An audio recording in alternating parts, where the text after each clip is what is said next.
Buongiorno a tutti e bentornati a Valgrande. Questo è il momento migliore per passeggiare negli spazi della nostra campagna.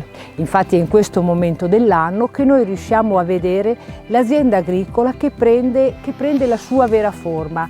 Iniziano ad esserci dei campi che sono stati seminati e mostrano la sua vera forma. Infatti in questo momento io mi ritrovo davanti a questo campo di avena che, come avrete modo di ricordare, è stata coltivata seguendo il metodo biologico, così come pure tutte le coltivazioni che ci sono qui a Valgrande. Queste sono cose che tutti i nostri ospiti possono vedere ed ammirare, però dopo aver gustato uno dei nostri pranzi, qui da noi è anche possibile scoprire gli altri luoghi dell'azienda agricola e dell'azienda agrituristica. Infatti, a fianco del nostro campo di avena ci sono delle macchie boscate. Sono luoghi di grande tranquillità, luoghi di relax.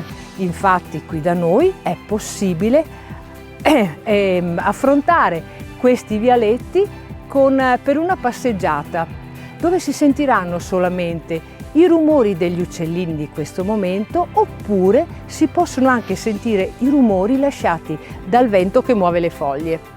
Se siete curiosi anche voi di provare queste emozioni, vi invito a trascorrere una giornata qua a Valgrande, dove avrete modo di gustare anche le nostre preparazioni, dalle più classiche a quelle diciamo più innovative.